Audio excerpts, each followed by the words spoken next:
Hi, everyone. Thank you for joining us. My name is Crystal Niebla. I'm a reporter for the Long Beach Post. Today, we are here with cultural facilitator Rita Marmolejo, and she is someone who helps women struggling with addiction, help them move past that and heal through the American Indian Changing Spirits. Welcome, Rita. Thank you. Hi, Crystal.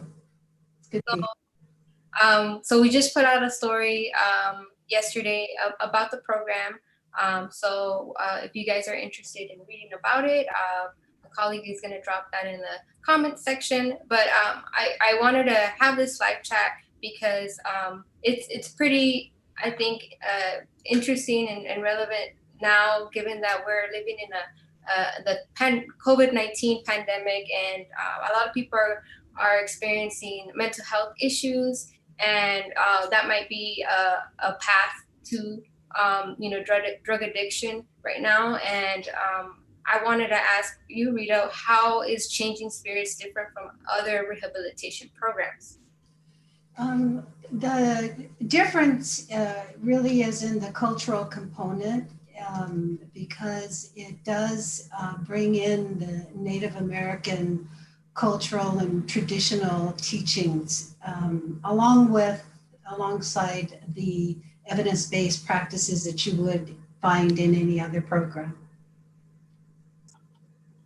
And can you talk about why it's important to finally have a women's program? Just because, from my understanding, there was only a men's program at American Indian Changing Spirits, and you guys finally got your women's program at the beginning of the year. Right. Yes. I haven't been with Changing Spirits for 20 years, but that's how long I understand the desire first began for the women's program. Changing Spirits started with men's, serving men.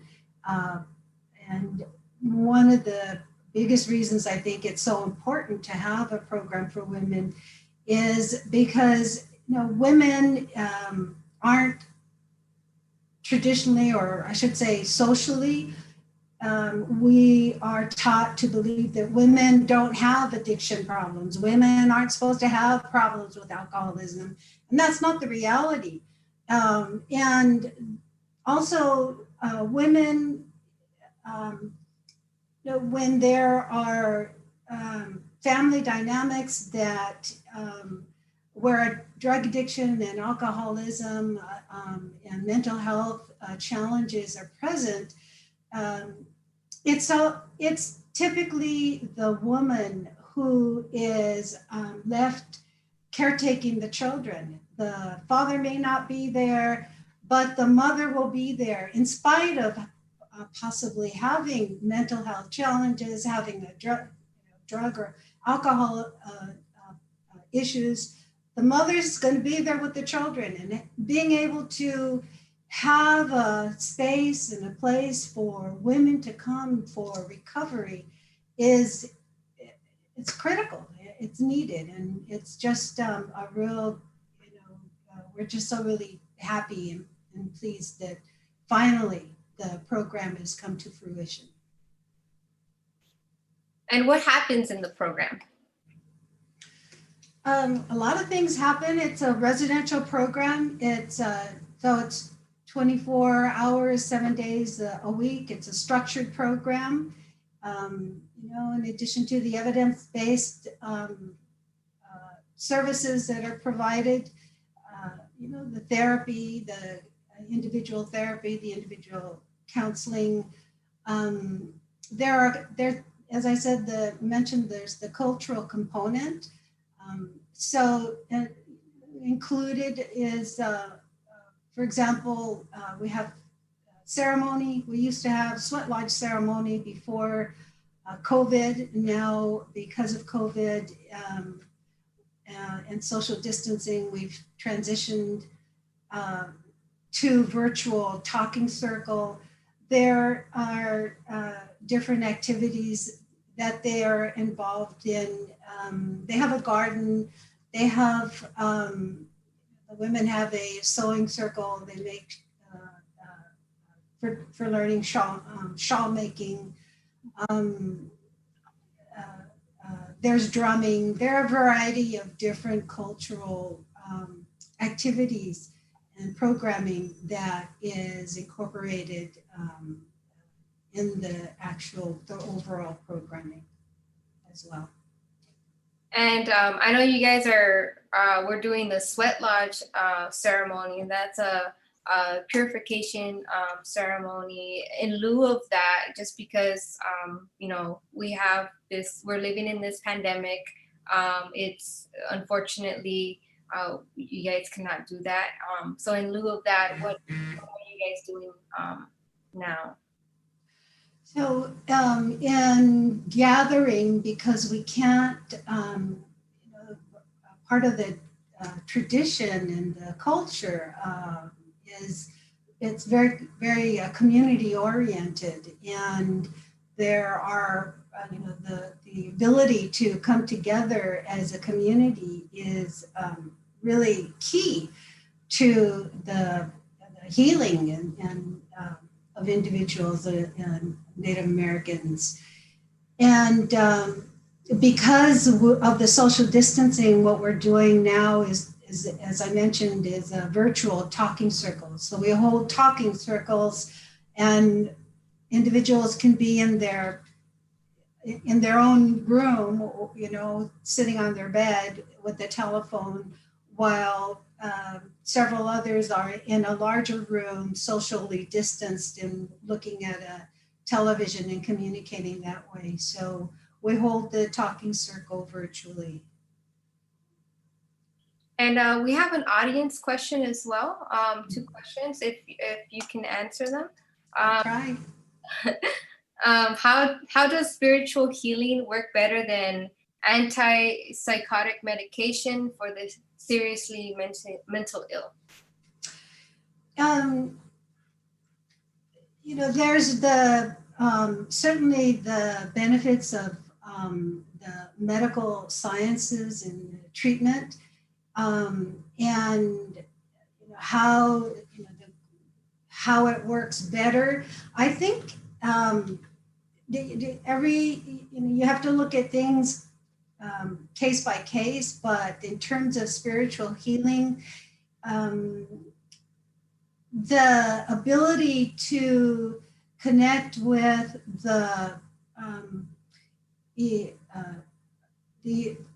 traumas that a person has experienced that they've been running away from or not been able to really sit with, that may cause them to experience physical, have these physical reactions. On one hand, the spiritual healing helps a person really integrate the conflicts, the internal conflicts that they have. Doesn't mean to say that, there may be a chemical imbalance as well that would be a different issue. So it varies. It just depends. But where medical treatment certainly isn't disregarded or dismissed. It's important as well. Thank you for that. And thank you for the audience question. And why have you taken it upon yourself to continue helping people experiencing addiction? I have, my life experience has been not as an addict to drugs and alcohol. My addiction it has been really related to being the addicted. So I'm the family member of the addicts. As the youngest of 7, I grew up with addiction and mental illness in my family. And I was severely impacted by that. And I found, I was in my mid-30s when I finally, after just trying to find healing from different places, traditional, medical, psychiatric, or I should say counseling, religious. Finally, when I found my way to Sweat Lodge, my healing began. And it has continued. And working with addicts today is part of my work. It's just part of giving back and paying forward what I have learned and what I have gained through my own healing and with ceremony. Thank you. And how can people apply to the program if they're interested? They can go online and Google American Indian Changing Spirits, and there's an intake form there. You can call 562-388-8188, and you can be screened over the telephone. So it's a pretty easy process to begin, to initiate. And is it covered by medical insurance? It is, and when we say it's covered by medical insurance, what essentially we're saying is that, not being able to pay for a program shouldn't be a reason for someone not reaching out for help from Changing Spirits, because there are there are county beds, there's funding for people who need the service and can't afford it. It's not privately funded. Mm-hmm. And I'm sorry. Early in the year, you mentioned that there were the Sweat Lodge ceremonies going on, and after completing the rehabilitation program, clients still participate in the program. For example, I heard that the men's program facilitated by Jimmy Castillo allowed alumni to return to the Sweat Lodge. Do you know if clients can participate in the program after? Yes, absolutely. So you brought up a number of things, and I just want to acknowledge that Jimmy Castillo, who is a Tangwa Gabrieleno, he represents the indigenous people from California, and he is the senior spiritual facilitator at Changing Spirits. And it was through my brother Jimmy that I came to. He invited me to come to work with the women at Changing Spirits. And yes, alumni, when we were holding Sweat Lodge ceremony, also participated in the Sweat Lodge ceremony at least twice a month. It was they would come to sweat with the residents. And that will be true when we begin holding Sweat Lodge ceremony again. In the meantime, alumni are welcome to participate in the virtual ceremony or talking circle as well. And I believe you mentioned that there's a quarterly Sweat Lodge and feast going on.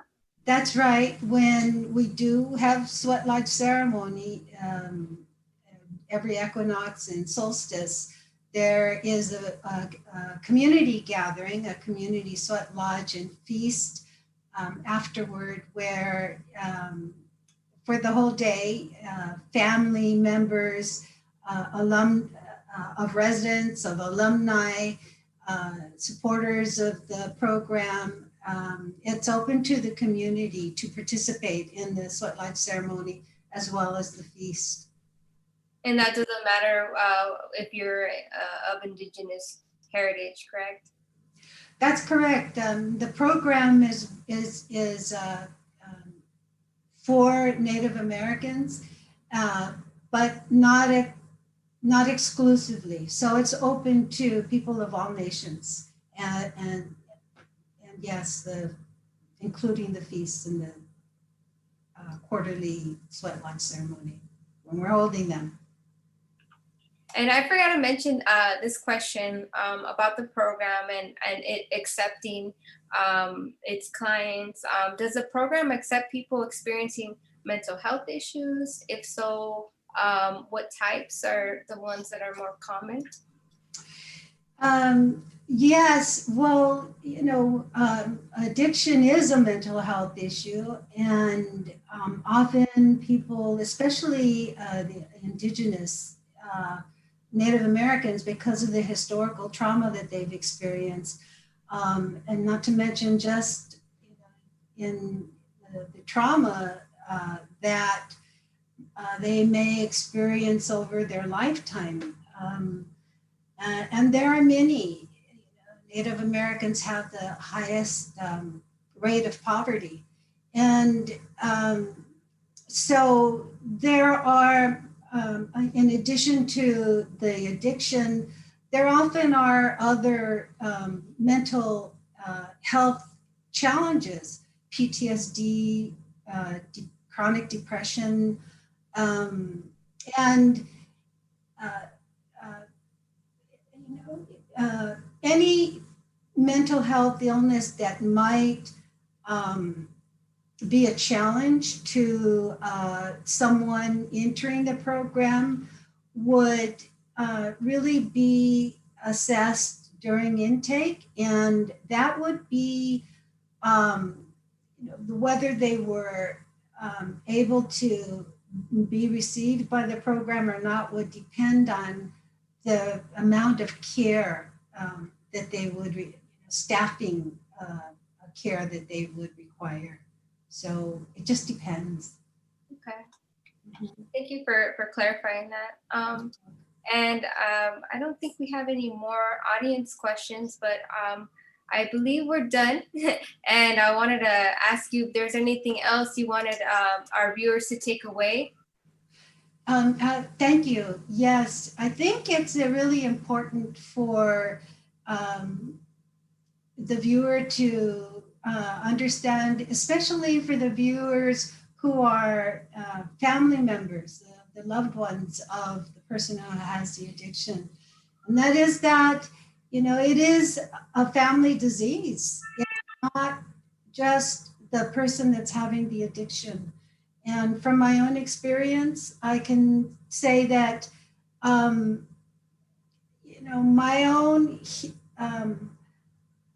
my own healing included learning how to really establish boundaries for myself, so that I knew, I knew how to say no. I knew that,